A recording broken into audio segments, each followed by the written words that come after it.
गलत तो नहीं थी? आरती, सर, किसने मारा मेरी बहन को? आरती के कत्ल का मकसद क्या था? कौन था इस कत्ल के पीछे? क्या 2 साल पहले आरती के पति वैभव की हत्या और आरती की हत्या के तार आपस में जुड़े हुए थे? सर, मैं इस कोचिंग का एडमिन इंचार्ज हूँ, चंदर सक्सेना। सर, 2 लोग आए थे। उन्होंने बोला कि वो सीए फर्म से आए हैं और उन्हें आरती मैडम से जीएसटी के बारे में कुछ बात करनी है। जीएसटी के बारे में बात करनी, टैक्स फाइल करने में कुछ प्रॉब्लम आ रहा है। हाँ, तो मुझे बता दीजिए, मैं यहाँ का एडमिन इंचार्ज हूँ। सुरेश जी की बात हो गई है मैडम से, आप बस उन्हें इन्फॉर्म कर दीजिए। ठीक है, आप बाहर रिसेप्शन पे वेट करिए, मैं उनको बताता हूँ जी। और सर, फिर मैंने चिट लेकर राम सेवक को भेजा कि वो आरती मैडम को जाके इन्फॉर्म कर दे। फिर मैडम ने पर्ची पढ़ी और उन दोनों को अंदर भेजने के लिए कहा। और वो लोग मर्डर करके ऐसे निकल गए, किसी ने कोई आवाज़ नहीं सुनी, आरती के चीखने की भी कोई आवाज़ नहीं आई। नहीं सर, साहब, मैंने उन दोनों को जाते हुए भी देखा और मुझे लगा मीटिंग खत्म हो गई होगी। मुझे लगा ही नहीं कि वो कातिल थे और आरती मैडम का खून कर चुके थे। वो तो जब मैं उनके केबिन में चाय देने गया तो देखा कि वो कुर्सी पर मरी पड़ी है।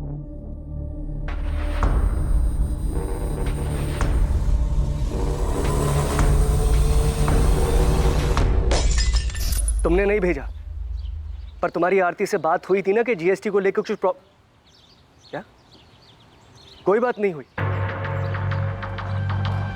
सर, मैंने आपसे कहा था ना, मेरे सीए ने किसी को नहीं भेजा। मेरी भी अपनी सीए सुरेश पुजारी से बात हुई, ना तो उसने आरती से कोई बात की थी, ना उसने किसी को भेजा। तो कौन हो सकता है जो सीए के ऑफिस का बहाना करके आरती से मिलने आया और उसे मारकर चला गया? मुझे कैसे पता होगा सर? मेरी बहन को कोई मार के चला गया। मेरे लिए यही मानना मुश्किल हो रहा है अभी।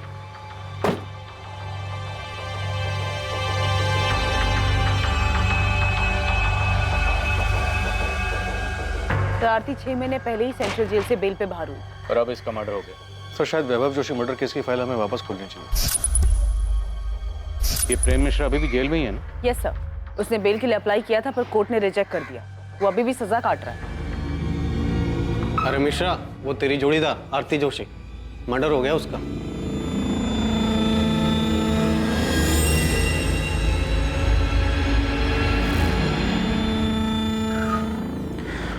किसी ने सच ही कहा है, जैसी करनी वैसी भरनी। क्या आरती का कत्ल वाकई में जैसी करनी वैसी भरनी का मामला था? 2 साल पहले वैभव जोशी का कत्ल हुआ और अब उसकी पत्नी आरती जोशी का भी। जी ठीक है, पुलिस स्टेशन जाना होगा मुझे अभी।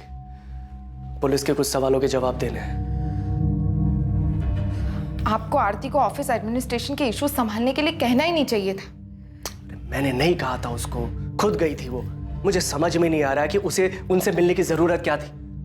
सीए के ऑफिस से लोग आए थे ना, मना कर देना चाहिए था यार। आपको ना उस गीता से पहले ही दूरी बना लेनी चाहिए थी। अरे पहले मुझे पुलिस को हैंडल करने दो, देखते हैं क्या सवाल पूछते हैं लोग।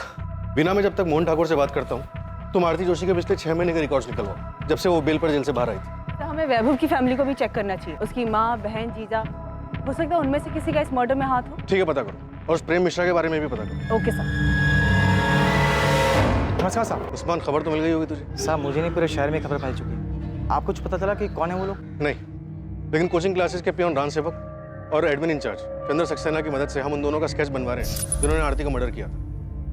कहना मुश्किल है कि स्केच कितना सटीक बनता है, क्योंकक्योंकि दोनों सीए फर्म के एम्प्लॉय बनकर आए थे, तो जाहिर है थोड़ा भेस बदल कर आए होंगे। पर खैर, इसके अलावा कोई दूसरा चारा भी नहीं है। कुछ भी करके इन्हें ढूंढ निकालना हो, अपने सारे सोर्सेज, अपने सारे नेटवर्क का इस्तेमाल कर। हमेशा कहा कि वैभव के मर्डर में हम आरती को लेकर गलत थे। एक बार इसका छाप मारना दो साहब, मैं फौरन अपना नेटवर्क काम पे लगा दूँ। आखिर ये दोनों बच के जाएंगे कहाँ? गले पर गहरा कट है, पेट और चेस्ट पर 7 बार चाकू जैसी तेज धार वाली चीज से वार किया गया। इसके पति को भी ऐसे मारा गया था। उसी के मर्डर की सजा इसके बॉयफ्रेंड प्रेम मिश्रा और उसके 2 साथी प्रकाश वर्मा और कमलेश जायसवाल को मिले। वो तीनों अभी भी जेल में। ये आरती 6 महीने पहले बेल पर बाहर आई थी, अब इसका भी मर्डर हो गया। डॉक्टर, क्या वैभव मर्डर केस में हम गलत थे? तो पता नहीं, अगर गलत हुए हैं तो जिसने भी वैभव का मर्डर किया था वो शायद इसके बेल पर बाहर आने का इंतजार कर रहा था। ऐसे ही मौका मिला, उसने इसे भी मार दिया। शायद कोई ऐसा शख्स जिसे इन दोनों की मौत से ज्यादा फायदा होने वाला था। दिलीप, हमें आरती के खिलाफ ठोस सबूत जुटाने होंगे। हम प्रेम मिश्रा और उसके साथियों के बयान पर भरोसा नहीं कर सकते, क्योंकि आरती कोर्ट में यही कहेगी वो बेकसूर है। ऐसे में उसे सजा दिलवाना मुश्किल होगा। 2 साल पहले यानी कि 2017 में पुलिस को एक ब्रेक थ्रू मिला था, जब उन्हें अपने खबरी से यह खबर मिली कि एवी स्टडी सेंटर का एक स्टूडेंट योगेश पाल प्रेम मिश्रा के संपर्क में है। वो प्रेम मिश्रा जो कभी स्टडी सेंटर में काम करता था, आरती जोशी का एडमिनिस्ट्रेटिव डिपार्टमेंट में सहायक था और आरती के साथ उसका अफेयर भी था। ये सारी जानकारी पुलिस के लिए वैभव मर्डर केस में बहुत महत्वपूर्ण साबित होने वाली थी। उस केस में, जिस केस में पुलिस के पास अब तक कोई क्लू नहीं था, कोई सही अंदाजा नहीं था कि वैभव जोशी का मर्डर किसने और क्यों किया। इसमें पहली सफलता पुलिस को योगेश पाल से मिली जब उसे उठाया गया। बहुत घुमा लिया तूने हमें योगेश पाल। हमें पता है तू किसी एक्स स्टूडेंट से नहीं मिला था। सर मैं सच बोल रहा हूँ सर। तबे सच तो तू तब बोलेगा जब हमारा डंडा चलेगा। 50,000 डंडे गिन के मारना इसे। पहचानता है ना इसे? प्रेम मिश्रा। चल बोल, क्या सेटिंग थी तेरी इसके साथ? इतना तो हमें पता है कि नौकरी के नाम पर पैसे खाने वाली कोई बात नहीं थी। सर हमें पैसे मिले थे, 1 लाख मुझे और 1 लाख निखिल को।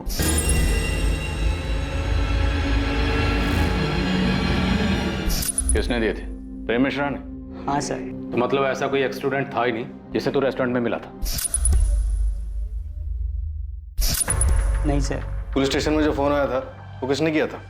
मैंने किया था सर। मैं वो हूँ जिसका कोई चेहरा नहीं है, उन लाखों करोड़ों में से एक जो बेरोजगार घूम रहा है। क्या इस सब का वैभव जोशी के एवी कोचिंग सेंटर से कुछ लेना देना है? जब बिना रोजगार कोई भूखा मरता है ना, वो भी 1 लाख रुपए भर के, तब उसकी परेशानी किसी को नहीं दिखाई देती।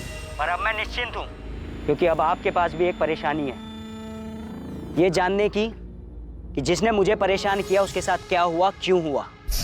सर मैंने वैभव सर को नहीं मारा सर। सर मुझे और निखिल को 1-1 लाख रुपए मिले थे सर। सर उस दिन जब आप कोचिंग सेंटर आए थे ना सर, तो हमने पहले ही प्लान बना लिया था कि निखिल वो पैसे लेकर नौकरी देने वाली बात उठाएगा और मैं आपको वो पुराने स्टूडेंट की कहानी सुनाऊंगा। योगेश तू पुलिस को फोन करेगा। उसके बाद जब पुलिस पूछताछ के लिए स्टडी सेंटर आएगी तो निखिल तू पैसे लेकर के नौकरी देने वाली बात को हवा देगा। फिर तू पीछे से पुलिस के पास जाएगा और आग में घी डालेगा कि तुझे एक स्टूडेंट मिला था और उन्हें हिंट देगा कि वैभव को शायद उसे न मारा। तुमने और निखिल ने प्रेम मिश्रा से पैसे लिए, उसका काम किया, और अब कह रहा है कि तुझे नहीं पता। सर मुझे सचमुच नहीं मालूम सर कि उस मिश्रा ने वैभव सर को मारा है या नहीं, पर सर इतना पता है कि उनका कुछ हाथ है इसमें। कुछ हाथ होना भी जुर्म होता है, और जितना तेरा और निखिल का है ना वो भी जुर्म है। सर गलती हो गई सर मुझे पैसे की जरूरत थी सर, मुझे माफ कर दो सर, गलती हो गई सर।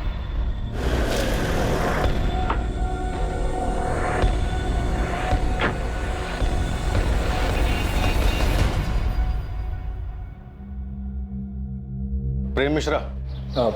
जी योगेश पाल और निखिल कनौजिया जी हमारी कस्टडी में है। तुझे याद करके बहुत रो रहे हैं। चल। आरती तुम्हें क्या लगा था कि हम कभी इस एंगल में जाएंगे ही नहीं, कि एक पत्नी अपने ही पति की किडनैपिंग और मर्डर की प्लानिंग कर सकती है? ये सब झूठ है, मैंने ऐसा कुछ नहीं किया। मैंने अपने आज तक के पुलिस के करियर में किसी भी मुजरिम को नहीं देखा कि अब एक बार में अपना जुर्म कबूल कर ले।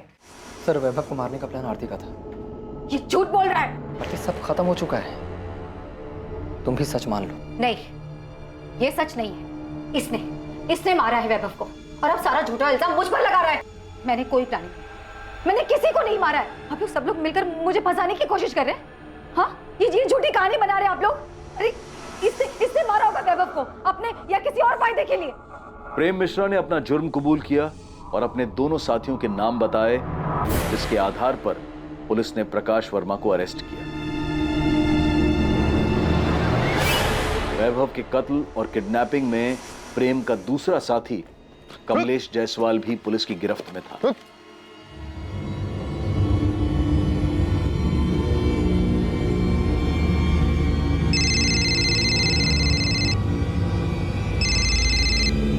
हेलो, अभी तक पहुंचे क्यों नहीं? वैभव स्टडी सेंटर से निकलने वाला हूँ। हाँ बस पहुंच रहे हैं, पास में ही है।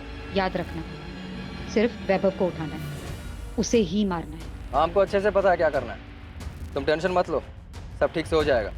झूठ बोल रहा है ये। हाँ, हमारा अफेयर चल रहा था, मैंने इसे उस रात कॉल भी किया था, लेकिन वो कॉल किसी किडनैपिंग या मर्डर प्लान के लिए नहीं था। सर ये झूठ बोल रही है, ये सारा प्लान इसी का था। यही मेरे पीछे पड़ी थी कि वैभव को मार देते हैं। किडनैपिंग से लेके मर्डर का पूरा प्लान इसी ने बनाया था।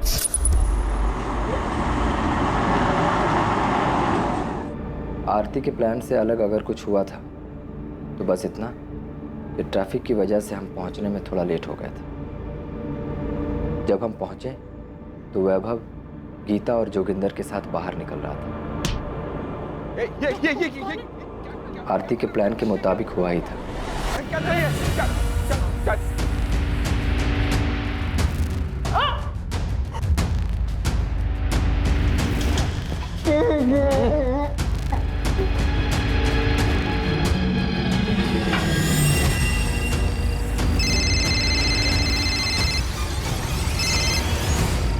प्रेम, काम हो गया? हाँ हो गया, हम वैभव को लेकर के जा रहे हैं। तुम अपना नाटक शुरू कर दो। जैसा बोला है ना वही करना, कोई गलती मत कर देना। अरे हाँ मेरी जान, तुम टेंशन मत लो, सब वैसे ही होगा।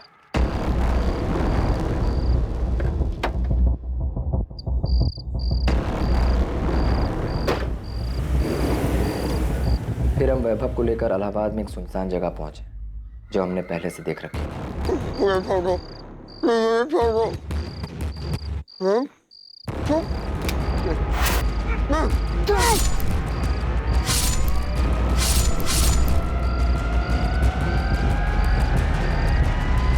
अरे आप इसकी बात सुनी क्यों रहे हैं?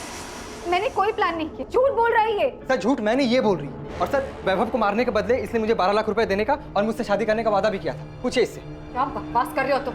कौन आपके पति को मारकर उसका इल्जाम आप पर डालेगा? आरती जोशी, अब नाटक बहुत हो गया, बंद करो, अपना जुर्म कबूल करो। मैं कोई नाटक नहीं कर रही, मैंने कोई प्लान नहीं किया।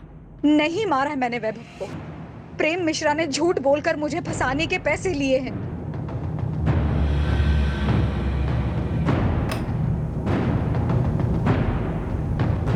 जी ये मीनाक्षी जोशी जी से मिलना था हमें। उनका फोन नॉट रीचेबल आ रहा और घर पे भी ताला लगा है। मीनाक्षी जी तो ये कोठी 8 महीने पहले ही बेचकर चली गई हैं। अब उनके बेटे के साथ जो हुआ उसके बाद तो वो काफी टूट चुकी थी। यहाँ से कहाँ गई है वो? सुना है शायद अब वो वृद्धाश्रम में रह रही है। अब बेचारी करती भी तो क्या, अब उनका देखभाल करने वाला भी तो कोई नहीं बचा। आप बता सकती हैं कौन से वृद्धाश्रम में है वो? नाम तो नहीं पता, पर 80 घाट के आसपास ही है कहीं। अब आप उनकी बेटी पार्वती से पूछिएगा, शायद उसे पता होगा। अगर अब भी अपनी माँ की परवाह करती होगी तो। और कितना करेंगे? जितना कर सकते थे किया, बाकी हमारी भी तो जिंदगी है, घर है, गृहस्थी है। अपना देखें या दूसरों का करते फिरे। देखिए, वैभव के जाने के दुख से माँ जी अभी तक उबर नहीं पाई हैं। सारा दिन उसके बारे में सोचकर, उसे याद करके परेशान होती रहती हैं। अब आप खुद बताइए, जो चला गया उसके लिए कब तक अफसोस करते रहेंगे? पार्वती वो तुम्हारी माँ है। हाँ तो उन्हें भी तो समझना चाहिए ना। और वैसे भी वो हमेशा से वैभव भैया की माँ ज्यादा रही है। हमारी तो उन्हें सिर्फ मुसीबत में याद आती थी, लेकिन अब ना सब कुछ सही। वो वहां खुश है और हम यहाँ पर खुश हैं। हमें ना तो उनसे और ना ही उनकी मुजरिम बहू आरती से कोई लेना देना है। अब लेना देना होगा भी नहीं, क्योंकि आरती का मर्डर हो गया। क्या?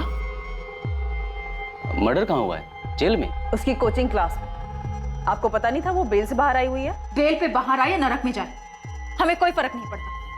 मेरे भाई को मार दिया, मेरी माँ को बेहाल करके छोड़ दिया। जिए या मरे, बाहर में जाए। घर बेच दिया, सारा पैसा अपने पास रख लिया, मुझे एक फूटी कौड़ी तक नहीं दी। पार्वती तुम्हारी माँ ने कोई शिकायत नहीं की। हम आरती के मर्डर के सिलसिले में आए थे। हाँ तो यहाँ क्यों आई? जाइए उसके भाई मोहन घर जाइए, आप जाना है तो। मुझे पहले शक था उसने अपनी बहन के साथ मिलकर मारा है वैभव को, और अब ज्यादा लालच के चक्कर में आरती को ही मार दिया हो। मोहन ठाकुर, आरती का बड़ा भाई, जो कि आरती के स्टडी सेंटर में पार्टनर था, मुनाफे में 25% का भागीदार था। क्या आरती के कत्ल और 2 साल पहले हुए वैभव के कत्ल में भी उसकी कोई भागीदारी थी? क्या मोहन ही इन दोनों हत्याओं का मास्टरमाइंड था? मोहन जिस पर 2 साल पहले भी पुलिस का ध्यान गया था, पर तब पुलिस उसकी तह तक नहीं गई थी। सर मैंने अपने सीए से फिर से बात की थी। उसने मुझे बताया कि जीएसटी फाइल करने में कभी कोई प्रॉब्लम थी ही नहीं। मोहन, अब आरती तो रही नहीं और उसका और वैभव का कोई बच्चा भी नहीं, तो कोचिंग क्लास अब किसकी हुई? सर मैं समझ रहा हूँ आप क्या कहना चाहते हैं, मगर आपको एक बात बता दूं कि जब आरती जेल में थी तो उसे बाहर निकालने के लिए मैंने अपना दिन रात एक कर दिया था सर। हाँ पता है, 11 लाख का बॉन्ड साइन किया था आरती के लिए। सर सिर्फ उतना ही नहीं, बेल पर बाहर निकलने के बाद आरती हमारे साथ ही रही थी। उसके पास जाने के लिए कोई जगह नहीं थी। जाहिर सी बात है, वैभव की माँ तो उसे अपने साथ रखती नहीं। और हमने सुना है कि वैसे भी मीनाक्षी, सही सुना तुमने, उन्होंने अपना घर बेच दिया और अब वृद्धाश्रम में रहती है। तो ऐसी हालत में मैंने ही उसे सहारा दिया था सर। वो अपनी जिंदगी एक नए सिरे से शुरू करना चाहती थी। मैंने पूरा सपोर्ट दिया उसे। तुम्हें पता उसकी जमानत कभी भी खत्म हो सकती थी। तो मैं दोबारा बेल करवाता। सर, वैभव के साथ शादी के बाद वो वैसी बहुत भुगत चुकी थी। अब आरती के मर्डर के बाद तो उसकी जमानत का मामला भी खत्म हो गया। तो पता लगाइए ना किसने मारा है आरती को, कि आरती के मर्डर में प्रेम मिश्रा का हाथ हो या फिर वैभव की फैमिली ने बदला लेने के लिए आरती का मर्डर करवाया है। तुम्हें लगता है कि वैभव जोशी का मर्डर आरती ने करवाया था? सर, मुझे यकीन नहीं था। मैं बार बार आपसे कह रहा था कि आरती ऐसा नहीं कर सकती। और मैं क्या, आरती ने भी आपसे चीख चीख कर यही कहा था कि उसने अपने पति को नहीं मारा है। पहले आप ही लोगों ने कोर्ट में साबित किया कि आरती ने ही अपने पति को मारा है, फिर आप ही ने उसे सजा दिलवाई, और अब आप मुझसे पूछ रहे हैं कि आरती ने सही में अपने पति को मारा था। हम भी ये मानते हैं कि शायद उस केस में हमसे चूक हुई थी। कोई तो ऐसा एंगल था जिसकी तह तक हमें जाना चाहिए था। मोहन, मैंने कुछ लोगों को पड़ोसी से पूछताछ करते हुए देखा। सुषमा, आरती हमारे साथ में रहती, जाहिर सी बात है ये लोग पूछताछ करेंगे। मुझे बहुत डर लग रहा है। डर को अंदर रखो, चेहरे पे मत लेकर आना। वैसे ही इन लोगों को मुझ पे शक हो गया है। मैं नहीं चाहता कि तुम्हारी वजह से कोई मुसीबत खड़ी। अभी वो पुलिस वाला मुझसे यही पूछ रहा था कि मुझे यकीन है कि आरती ने ही वैभव को मारा है। क्या? इसीलिए बोल रहा हूँ शांत रहो। हो सकता है ये लोग तुम्हें भी सवाल जवाब के लिए बुलाएंगे, मगर बिल्कुल आराम से शांति से जवाब देना, समझ आया? तुमने कहा था कि वैभव का मर्डर आरती का प्लान था, जिसका अब खुद का मर्डर हो चुका है, पर तुम अब भी सजा काट रहे। तुम्हें नहीं लगता कि अब तुम्हें सच बता देना चाहिए? सच मतलब पूरा सच। तुमने जानबूझ के आरती को वैभव मर्डर केस में फंसाया था। सजा होने के बाद आप ये सवाल पूछ रहे हैं? हाँ, क्योंकि आरती ने कभी नहीं माना कि उसने वैभव की किडनैपिंग या मर्डर प्लान की थी। उसने आखिर तक कोर्ट में भी यही कहा। मिसेज आरती जोशी, आप पर आपके पति वैभव जोशी को अगवा करने और उनका कत्ल करने और साजिश करने का इल्जाम है। आप ये इल्जाम कबूल करती हैं? सर, मैंने कुछ नहीं किया है। मुझे फंसाया जा रहा है। मेरे पति की किडनैपिंग और मर्डर में मेरा कोई हाथ नहीं है। तुम्हारे कबूल करने के बाद भी आरती ने हमेशा हमारे सामने और कोर्ट में यही कहा कि वो बेकसूर थी। वो बहुत शातिर औरत थी, आखिर तक अपना गेम खेलती रही। वो चाहती थी कि सारा इल्जाम मैं अपने सर ले लूं। शातिर वो थी या तुम? प्रेम चाहे जो कहे, आप लोग चाहे जो माने, लेकिन मैं जानती हूँ कि मैं निर्दोष हूँ। मैंने मेरे पति को नहीं मारा। जिस रात वैभव किडनैप हुआ, आपके और प्रेम मिश्रा के बीच में क्या क्या बातें हुई हम जानते हैं। और सिर्फ वही नहीं, मर्डर के बाद तुम दोनों के बीच में क्या बातें हुई थी ये भी जानते हैं। तुमको सबूत चाहिए? सबूत नहीं, बस कंफर्म कर रही हूँ कि काम हुआ या नहीं। तुमने उसे ठिकाने लगा दिया ना? हाँ, लगा दिया है। पक्का? कहीं ये काम तुमने किसी और पर तो नहीं छोड़ दिया? नहीं, मैंने खुद किया है। तुमको हम पे भरोसा नहीं है क्या? यकीन करो, हमने काम पूरा कर दिया है। यही वो नंबर है ना जो आप लोगों ने प्रेम मिश्रा के नाम पर लिया था? इसी नंबर पर आपने प्रेम मिश्रा के साथ मिलकर वैभव को मारने की प्लानिंग की थी, है ना? सिर्फ कॉल रिकॉर्ड्स ही नहीं, हमारे पास तुम दोनों के फोन लोकेशन भी है जहां पे तुम दोनों साथ में। सर, मैं पहले भी बता चुकी हूँ।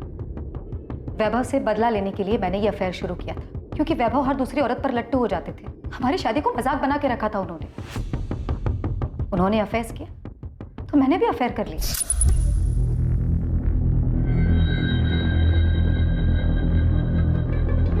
मैं जब प्रेम के साथ थी तब भी मुझे अच्छी तरह पता था कि वैभव मेरा पीछा कर रहा है, मुझ पर नजर रख रहा है।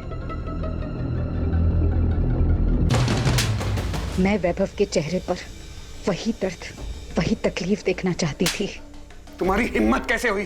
कैसे हुई तुम्हारी हिम्मत? जैसे तुम्हारी हिम्मत। तुम्हें अगर हर दूसरी औरत के साथ सोने से पहले ना मेरी मंजूरी की जरूरत नहीं है ना, मुझे भी किसी के भी साथ सोने के लिए तुम्हारी मंजूरी की कोई जरूरत नहीं है। मैं तुम्हें जान से मार दूंगा। उस प्रेम को तो छोड़ूंगा नहीं मैं। उसकी नौकरी तो गई, उसकी भी जान जाएगी, देखना तुम।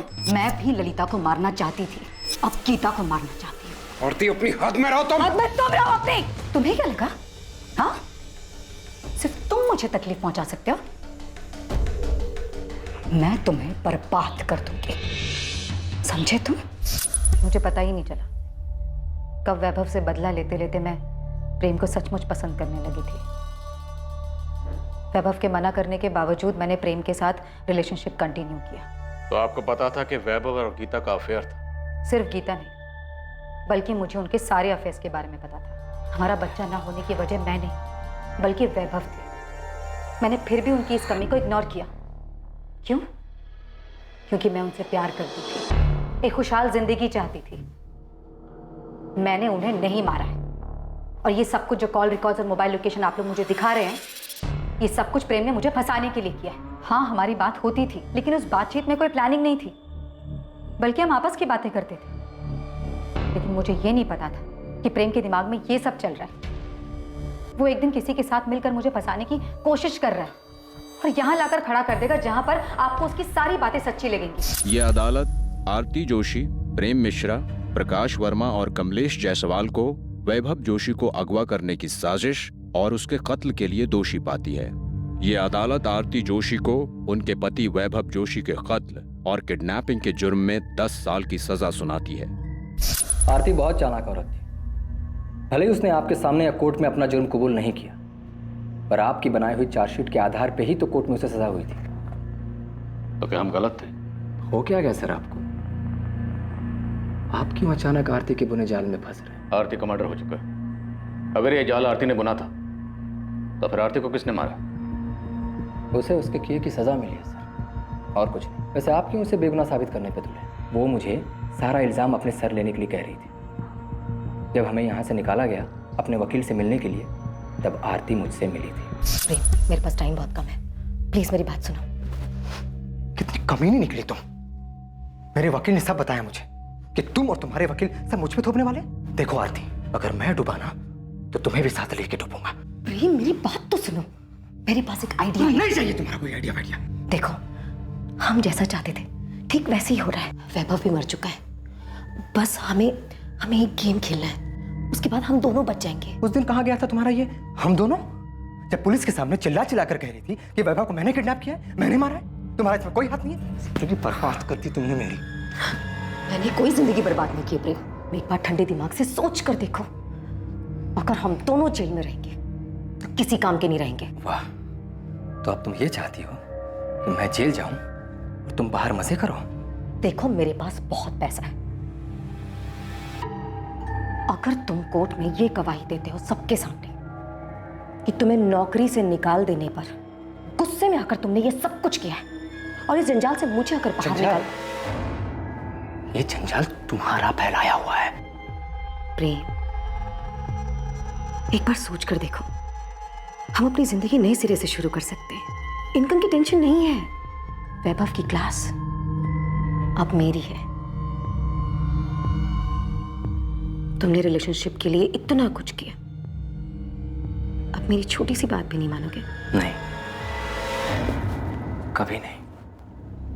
अगर मैं जेल गया तो तुम भी बाहर नहीं घूम सकती। और हाँ, एक मर्डर करने के लिए जो सजा मिलती है ना, दूसरे के लिए भी वही सजा मिलेगी। क्योंकि तुमने मेरे साथ जो किया है, उसके बाद अगर मैं तुम्हारा खून भी कर दूं तो मुझे कोई दुख नहीं होगा। मैं कभी सोच भी नहीं सकता था कि तुम इतनी कमीनी निकलोगे। आरती बहुत पहुंची हुई चीज थी। उसने अपने पति का मर्डर प्लान किया और मुझे भी उसका हिस्सा बना लिया, और मैं बेवकूफ उसके जाल में फंस भी गया। तुम्हारी बेल तो पहले भी ना होती, अब आरती के मर्डर के बाद तो और नहीं होगी, इसलिए कहानियां बनाना बंद कर। अब आपको मेरा सच भी कहानी लग रहा है? तो ठीक है, अब आपको मुझसे कुछ नहीं मिलने वाला।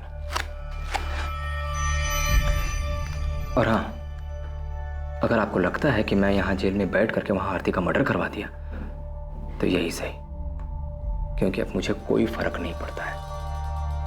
बल्कि मुझे तो इस बात की खुशी है कि वो कमीनी मर गई।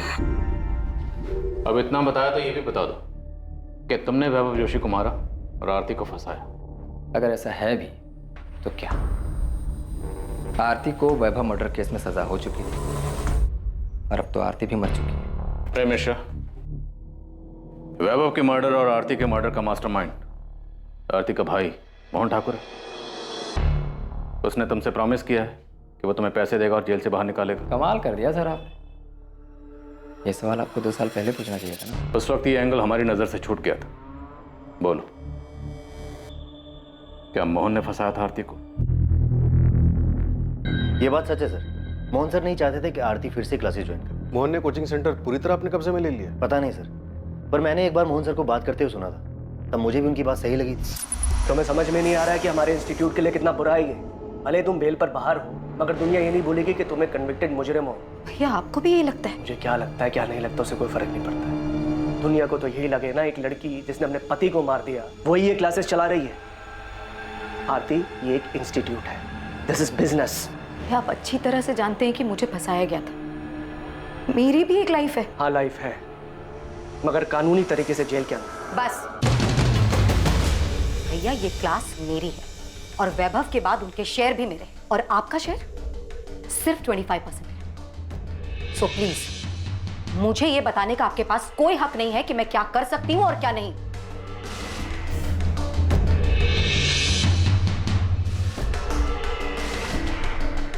ये बात भी सच है सर, क्या आरती मोहन सर की जिम्मेदारी बन गई? वैभव के मर्डर में आरती के अरेस्ट होने के बाद जब कोचिंग सेंटर मोहन ने संभाला, तब क्या कभी उसकी किसी हरकत से ऐसा लगा कि वैभव के मर्डर में उसका भी हाथ हो सकता है? सर मुझे तो कभी उनके बिहेवियर से ऐसा कुछ लगा नहीं, पर हाँ क्लासेस में बातें होने लग गई थी कि वैभव सर मर चुके हैं, आरती जेल में है, और ये सब कुछ अब मोहन सर का ही।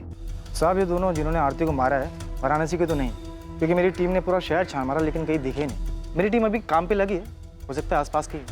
साहब मुझे ऐसा लगता है कि आपको आरती के भाई मोहन ठाकुर पे फोकस करना चाहिए। ना तो हमें वैभव जोशी के कॉल रिकॉर्ड से कुछ मिला और ना ही मोहन ठाकुर। आरती के कॉल रिकॉर्ड से भी ऐसा कुछ नहीं मिला जिससे हमें कोई लीड मिल सके। साहब आरती के बिल के पीछे मोहन ठाकुर की साजिश है, इसका तो कोई प्रूफ नहीं है, लेकिन हाँ उसके पड़ोसी से बात की तो पता चला कि मोहन और उसकी बीवी आरती के साथ में रहने से खुश नहीं थे। वो तो क्लासेस के लालच में उनको मजबूरी में अपने साथ में रख रहे थे। आपने जब आरती को अरेस्ट किया वो टाइम हमारे लिए बहुत अच्छा नहीं था।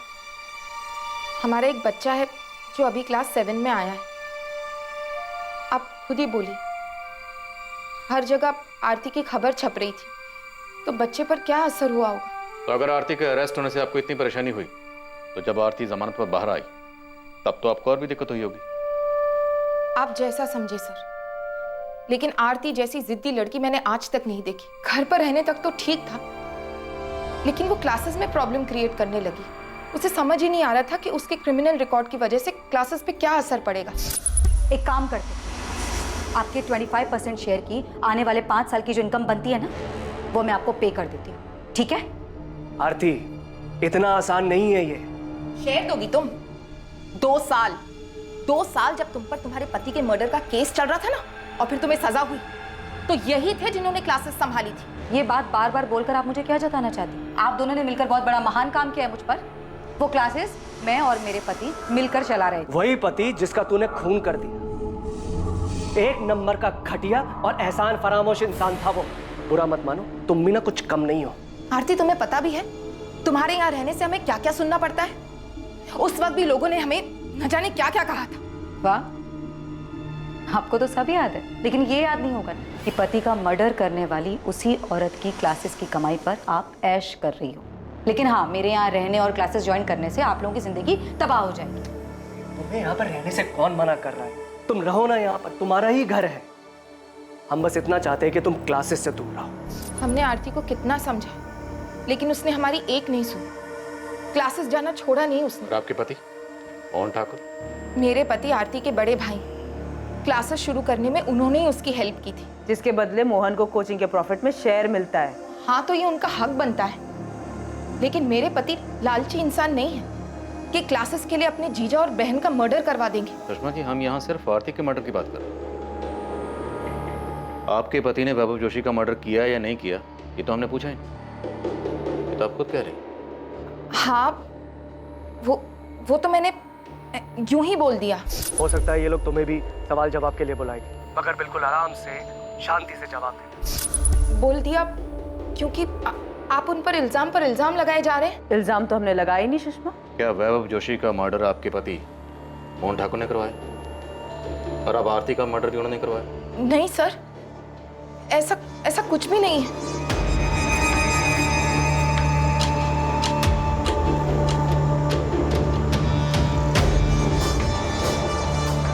मोहन और सुषमा ठाकुर पर नजर रखो। इस बार शायद हम सही दिशा में। अगर इन लोगों ने कुछ किया तो कोई ना कोई गलती जरूर करेंगे, तभी उठा लेंगे। सर, हमें मोहन की बैंक स्टेटमेंट चेक करनी चाहिए। अगर उसने सुपारी दी है तो कैश देने के लिए क्लियर को पैसे भी निकालेंगे। कैसा रहा? सब ठीक था ना? नहीं, मैं डर गई थी। पता नहीं कि क्या क्या बोल दिया मैंने। क्या क्या बोल दिया? मैंने घबराहट में बोल दिया कि तुमने ना वैभव को मारा है ना आरती को। अरे सुषमा, मैंने तुम्हें सब कुछ तो समझा के भेजा था। हे यार। मोहन ठाकुर और सुषमा ठाकुर अब आरती मर्डर केस के अहम संदिग्ध थे। वैभव मर्डर केस में भी मोहन के अहम संदिग्ध होने का अंदेशा था।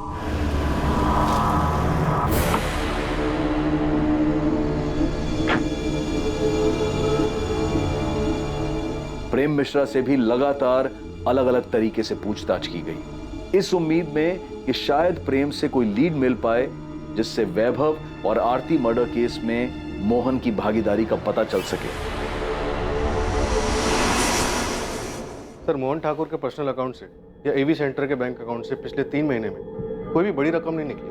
पेमेंट की नहीं गई होगी, करने वाला होगा। सर, सुपारी किलर इतने दिनों तक पैसों का इंतजार नहीं करता, कुछ ना कुछ एडवांस तो दिया होगा। पुलिस मकसद और दिशा खोजने की कोशिश कर रही थी, तभी उनके पास एक फोन आया जो आरती मर्डर केस में उन्हें एक क्लू देने वाला था। हेलो, आपको कभी पता नहीं चलेगा कि आरती जोशी की सुपारी किसने दी थी। जानता हूं। तो ये बता कि तूने फोन क्यों किया?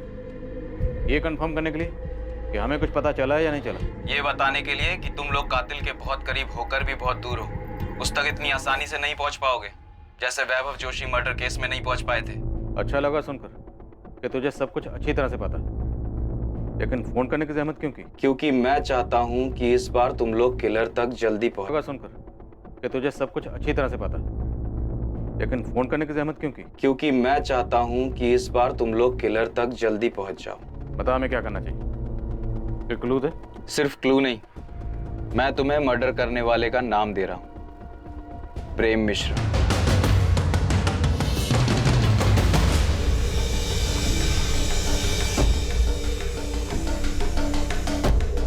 बिना पिछले 2 महीने में तो किसी भी अपराधी की बेल नहीं हुई है। क्या फिर भी आप अपने रिकॉर्ड में चेक करके बता सकते हैं कि प्रेम मिश्रा अब किसके साथ सेल शेयर कर रहा था और उनमें से कौन कौन बाहर है और किस किस से उसकी बातचीत थी? तो शायद हमें थोड़ी हेल्प हो जाएगी। पर मुझे लगता नहीं है कि प्रेम मिश्रा ने कुछ किया होगा। तुम्हें तो पता ही है कि ये हिस्ट्री शीटर्स बिना अपने फायदे के कोई भी काम नहीं करते। और भला यहाँ जेल में बैठकर प्रेम मिश्रा क्या दे सकता है उन्हें? सर, फोन इलाहाबाद के पीसीओ से किया गया था, लेकिन पीसीओ वाले को याद नहीं है कि फोन किसने किया था। इस तरह अचानक से फोन आना, प्रेम मिश्रा का नाम लेना, वैभव जोशी मर्डर केस की याद दिला रहा है। याद है वो नौकरी के नाम पर झांसा देने वाले रैकेट की इन्फॉर्मेशन के लिए फोन आया था, जो योगेश पाल ने हमें गुमराह करने के लिए किया था। सर, एक कॉल भी वैसे ही लग रहा है जैसे वैभव जोशी मर्डर के टाइम पर आरती से गुमराह करने के लिए हमें किया गया था, लेकिन इस बार शायद मोहन ठाकुर से डाइवर्ट करने के लिए किया गया। नहीं सर, मोहन ठाकुर नहीं लग रहा। सर, वैभव जोशी के टाइम पर आरती हमारी प्राइम सस्पेक्ट नहीं थी और उस वक्त हमें गुमराह करने का मकसद था कि हमारा ध्यान अपने प्राइम सस्पेक्ट से आरती की तरफ न जाए। और शायद इस बार भी कातिल हमारी प्राइम सस्पेक्ट लिस्ट में नहीं है। लेकिन वो कौन है जो अभी तक हमारी सस्पेक्ट लिस्ट में नहीं है? गीता? कहीं वो गीता तो नहीं जिससे कॉलर हमारा ध्यान हटाना चाहता है?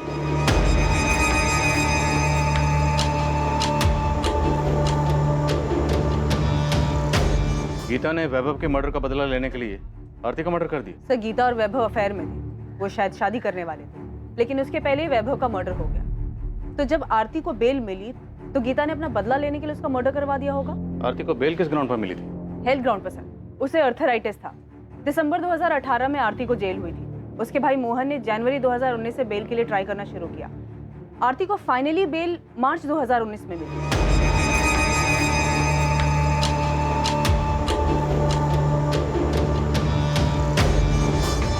क्या हुआ? पुलिस ने उस बारे में कुछ पूछा? नहीं, पुलिस को उसके बारे में कुछ नहीं पता। अगर बाद में पता चला तो? अब अगर पूछेंगे सब बता दूंगा। वीना, ये वैभव की मां मीनाक्षी जी ने अपना घर कब बेचा था? मीनाक्षी जी तो ये कोठी 8 महीने पहले ही बेचकर चली गई हैं। तो मीनाक्षी जी की पड़ोसन ने कहा था 8 महीने पहले। 8 महीने मतलब जनवरी 2019 में? Yes sir. सर, आपको मीनाक्षी जी के घर बेचने और आरती के मर्डर में कनेक्शन नजर आ रहा है? हैं कहाँ ये मीनाक्षी जी आजकल? वृद्धाश्रम में उनसे मिलने गई थी। मीनाक्षी जी, ये पहचाना आपने मुझे? मैं पिछली बार आपसे मिली थी जब वैभव का मर्डर हुआ। आपकी बहू आरती का मर्डर हो गया है। मैं आज तक समझ नहीं पाई कि अब आपस में बन नहीं रही थी, एक दूसरे की कोई बात मंजूर नहीं थी। तो अलग हो जाते। मारने का क्या मतलब था? उनको देख के लगा कि उनकी जीने की इच्छा ही खत्म हो गई। क्या आपको उनको पे शक हो रहा है? देखो, कंफर्म नहीं है, इत्तेफाक भी हो सकता है। आरती को सजा हुई दिसंबर में। जनवरी को आरती के भाई ने उसकी बेल के लिए अप्लाई किया और जनवरी में ही मीनाक्षी जी ने अपना मकान बेचा और वृद्धाश्रम में शिफ्ट हो गई। मकान बेचा था तो उसके पैसे मिले होंगे। वीना, मीनाक्षी जी का बैंक का अकाउंट चेक करो। Sure sir.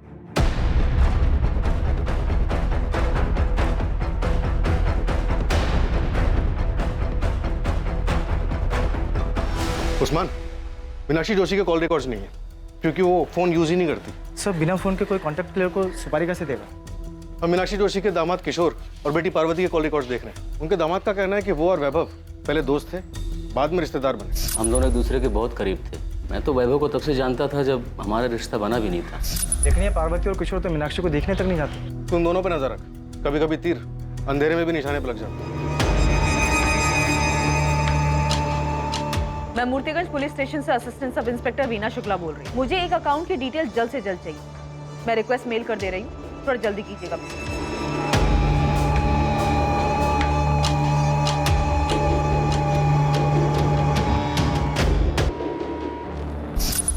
भैया,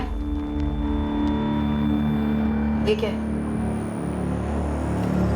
क्या है? पैसे निकाले हैं। हाँ, 2 लाख किस लिए? तो तुम मुझसे हिसाब मांगोगी अब? बिल्कुल, क्योंकि आपने ये पैसे अपना शेयर लेने के बाद निकाले। राहुल का एक अच्छे स्कूल में एडमिशन करवाना था। 2 लाख रुपए चाहिए थे एडवांस फीस के। मेरे प्रॉफिट शेयर में से कट कर लेना। हाँ, तो आपको बताना चाहिए था ना मुझे। तुम कहना क्या चाहती हो? मैंने चीटिंग की है? मैं ये नहीं कह रही हूँ भैया, मैं सिर्फ इतना कह रही हूँ कि आपने ये पैसे निकाले और मुझे नहीं बताया।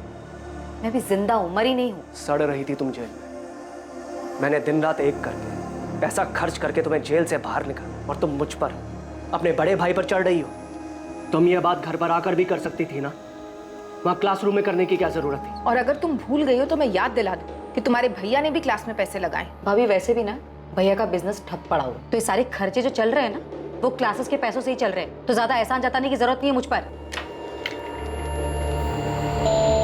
हाँ भैया, वैसे एक बात और, दोबारा आप कोई भी ट्रांजैक्शन करेंगे तो मुझसे पूछ कर ही कीजिएगा, फिर चाहे मैं जेल में ही क्यों ना। आप बिजनेस में शेयर होल्डर, मालिक नहीं।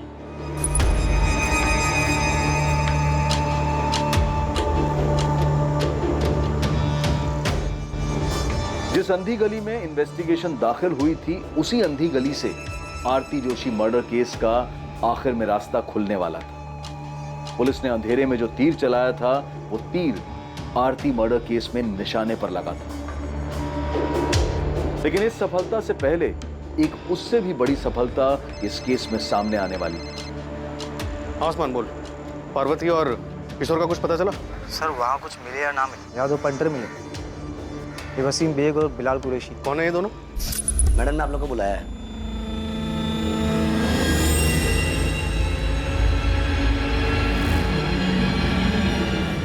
साहब ये वही लोग हैं जिसका स्केच पियोन और उसके एडमिन इंचार्ज ने बनवाया था। इन्होंने आरती का मर्डर किया था। साहब आप फौरन पहुंचिए, लगता है सुपारी का पैसे लेने के लिए आए। तू वहीं पे रुक, मैं 5 मिनट में वहां पे पहुंच रहा हूँ।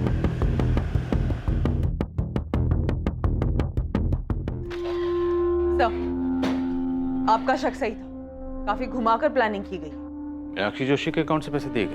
नहीं सर, लेकिन घर बेचने के बाद की कहानी कुछ और है जो हमसे छुपाई गई। हमसे चूक हो गई सर, हमने सिर्फ मोहन का अकाउंट चेक किया, लेकिन घर बेचने के बाद मीनाक्षी जी को 55 लाख रुपए मिले, जिसमें से 40 लाख रुपए उन्होंने पार्वती के अकाउंट में ट्रांसफर किए। ये किशोर और पार्वती तो कुछ और ही कहानी सुना के गए थे।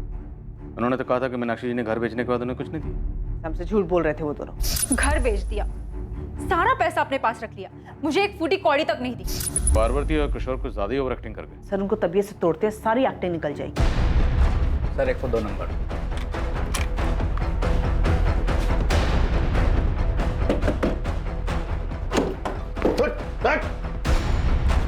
अकेला ठोकेगा या अपने पार्टनर के साथ? बुला वसीम को। वसीम! चलिए माँ जी, पार्वती और किशोर आपका पुलिस स्टेशन में इंतजार कर रहे हैं। बैलेंस पैसे लेने आए थे सर। तुम दोनों में से मुझे फोन किसने किया था? मैंने किया था सर, वो भी हमारे प्लान का हिस्सा था। एडवांस कितना मिला था? 4 लाख। और बैलेंस कितना था? 6 लाख सर। आज की तारीख फिक्स हुई थी बैलेंस लेने के लिए। ये 4 लाख है, बाकी 6 काम होने के बाद। कल काम हो जाएगा। अच्छा, उसके सीए का नाम सुरेश पुजारी है। एक बार में याद हो गया था भाई। उसके जीएसटी का भी पता करके आए। तुम टेंशन मत लो, कल काम हो जाएगा।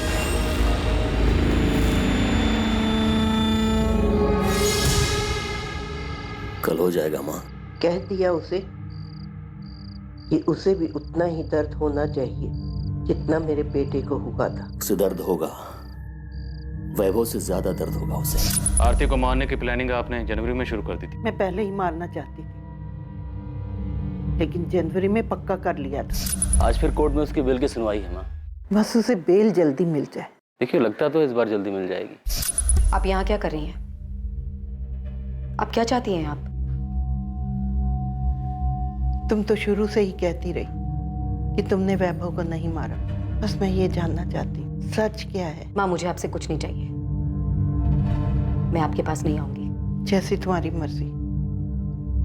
बस मैं तो ये जानना चाहती हूँ कि तुमने वैभव को मारा है। बोल बेटा, तुमने ही मारा है ना? हाँ, मैंने मारा वैभव को, क्योंकि वो अपने घटियापन और अपनी गंदी चीजों से बाज नहीं आ रहा था।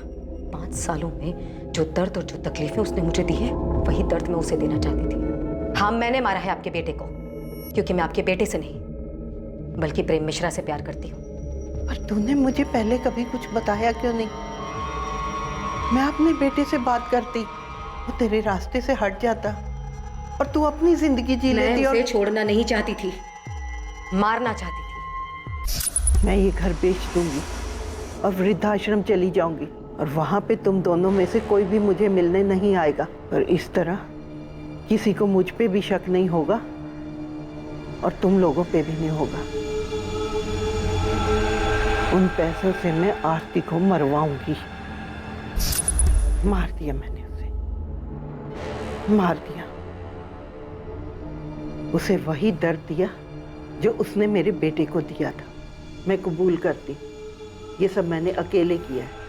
इसमें मेरी बेटी और दामाद का कोई लेना देना नहीं। मीनाक्षी जी, कानून किसी की मर्जी या खुशी के लिए काम नहीं करता। आरती के मर्डर के लिए दोनों को भी सजा होगी। देखिए, मैंने जो कुछ भी किया, मुझे इस बात का कोई अफसोस नहीं। मैं अपना जुर्म कबूल करता हूँ। मुझे भी कोई अफसोस नहीं है। अपने बेटे की मौत का बदला लेके खुश हैं आप? हाँ, मुझे बदला लेना था। उसने मेरे बेटे को मारा, मैंने उसकी जिंदगी खत्म कर दी। मीनाक्षी जी, आपने सिर्फ आरती की जिंदगी खत्म नहीं की, बल्कि अपनी बेटी और दामाद की जिंदगी भी खत्म कर दी। मोहन और सुषमा को डर था कि बेटे के एडमिशन के लिए निकाले गए 2 लाख रुपए कहीं उन्हें बेवजह आरती मर्डर केस में ना फंसा दे।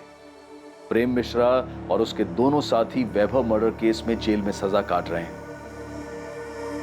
किशोर राजपूत, बिलाल कुरैशी, वसीम बेग, पार्वती राजपूत और मीनाक्षी जोशी को आरती मर्डर केस में बुक किया गया है। कोई ये कैसे सोच सकता है कि किसी की जिंदगी खत्म कर देने से रिश्तों में आई इन दूरियों का समाधान हो सकता है? ऐसे घिनौने विचार सिर्फ एक रिश्ते से छुटकारा पाने के लिए दिमाग में पनप भी कैसे सकते हैं? और ऐसे विचारों को कोई कैसे स्वीकार कर सकता है? आखिरकार वैभव की हत्या से आरती को क्या हासिल हुआ? और बदले की भावना से आरती की हत्या करके मीनाक्षी जोशी, उसकी बेटी और दामाद को क्या मिल गया? हत्या किसी झगड़े का हल नहीं हो सकती और ना ही किसी मुसीबत का अंत हो सकती है, बल्कि ये मुसीबतों की शुरुआत होती है जिसका अंत बहुत ही नुकसानदायक और दर्दनाक होता है। सही और आसान उपाय यही है कि अलग हुआ जाए और अपनी जिंदगी अपनी मर्जी से आगे बढ़ाई जाए। अब मैं अनूप सोनी आपसे विदा लेता हूं। कल रात 11 बजे आपसे फिर मुलाकात होगी एक और नए केस के साथ। और याद रखें, क्राइम और आपके बीच में सिर्फ इतना फर्क है कि आप कितने सतर्क हैं। सतर्क रहें, सुरक्षित रहें, नकारात्मक विचारों से दूर रहें और अच्छे विचारों को जगह दें। जय हिंद।